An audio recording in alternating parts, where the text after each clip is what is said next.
everybody. My name is Reenah and calling from Australia. And wow, it's pretty warm over here for spring. It's feeling more like summer weather. Today I'm talking with Meike and Meike is in California. So please help me welcome Meike. Hi Meike. Hello. How is it there in California? Also very beautiful. I guess not as hot as in Australia, but beautiful, beautiful weather. Really beautiful sunny day. Yeah. Lovely. Yeah. And you've been doing a tour. Meike's been touring around Europe and now in the United States. Yes. And are you doing women's circles there? Yeah, I also do a women's circle, yes.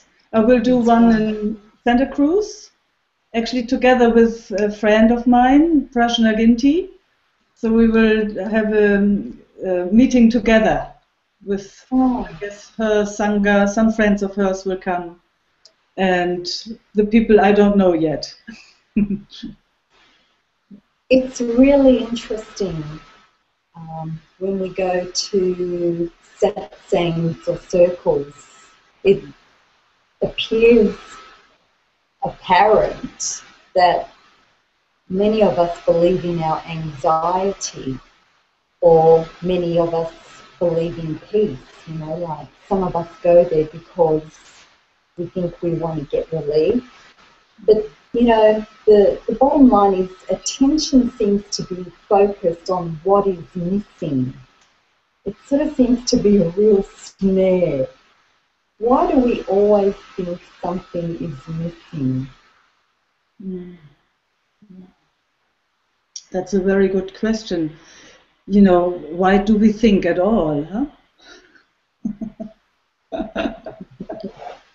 So there I'm asking you already a question. Why do we think at all? It seems like that thinking We're human. Yes, we're human, but, you know, thinking hasn't been around for so long. You know, it's just something that has developed in life. But you can't say that's, I mean, maybe it is part of the human condition right now, but it's not that old in the human history. You know, coming from hunters and gatherers, we didn't have to think a lot. That is actually a newer thing on the screen of time. It's not that old, that thinking thing.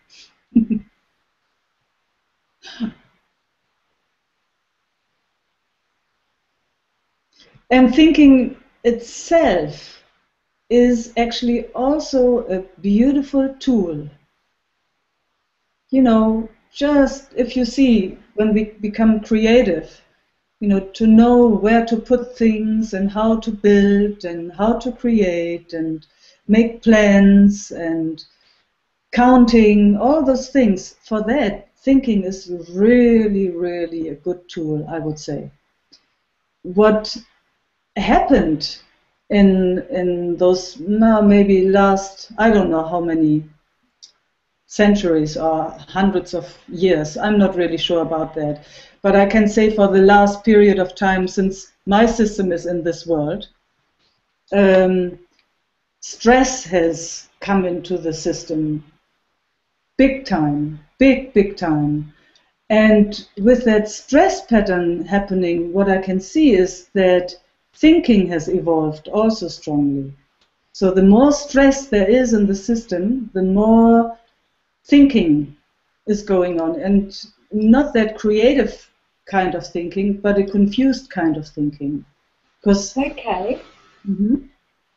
So let's have a look at this, the connection between stress and thinking. Yes. What is stress? Yeah. Stress is a sense in the system that something is wrong, that there is simply spoken, that there's a threat. And the system, the body, wants to get away. You know, the older part of the brain will be activated, so the fight, flight, or freeze mechanism gets activated. So, you know, we want to get away, we get ready for fight, or we have to collapse, we go into freeze. So thinking comes in when there's actually not an actual threat going on, but the felt sense that something is wrong. So okay, so with this felt sense, could we say that that it's the thoughts, the belief in the thoughts, not the thinking itself? Could we say that thinking is actually innocent, and that perhaps it's the meaning that we put on the thinking or the identification that creates stress? Could that? There are lots of little things we can take apart, maybe, but it's beautiful. Yeah. I like that you say thinking is innocent, and it definitely, that's how I experience it too. It's so innocent. It tries to help. See, but with thinking needs manifestation. Thinking needs things. Without things, the thinking is useless.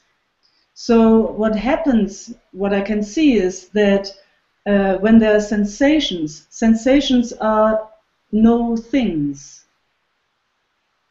And so the mind has to make it into something just to deal with something. Because it needs, if there's no thing around, no manifestation, the mind is useless.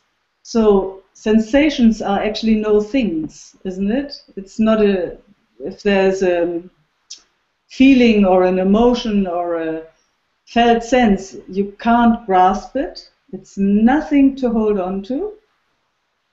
So now what's happening is that the mind still tries to do something there because there's a discomfort.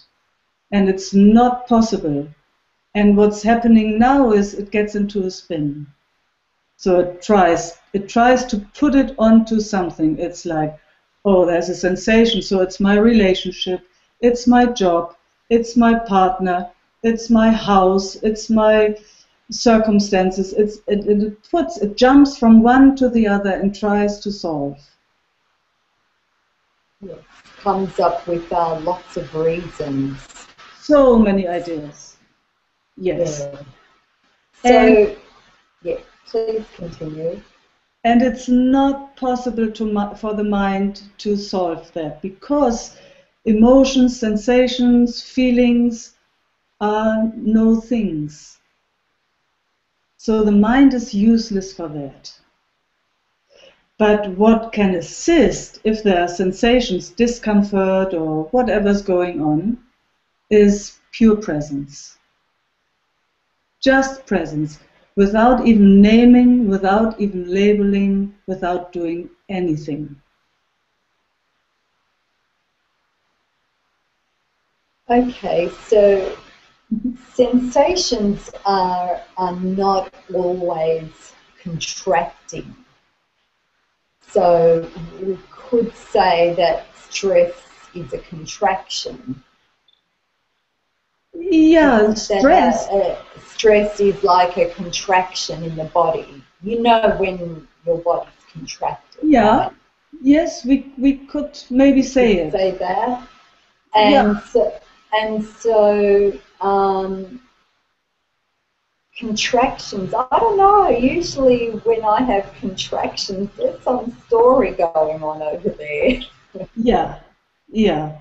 So I would like to make a distinction there too, because, stress is actually a chronic arousal of the reptilian brain, of the older part, the fight, flight, freeze. mechanism. Because, you know, if we have to go into fight or flight, you know, the body is providing all the chemicals, and it actually makes us very clear and clean, and it makes us feel as a single entity, but not as a separate entity in a way. But it, you know, have you ever had a car accident or something like that? It even, yeah, even time slows down. It's like you can see every little detail of it. You can even make decisions during a really, really fast movement. So actually the system is providing all those chemicals for that. So now what somehow developed in our society is that this kind of arousal is chronic. So there is this stress, even though it's not necessary. So there's that high alertness all the time, even though there is no threat. So, and that's actually what's troubling us, and that's what we call stress, I would say. Because we believe it's about us.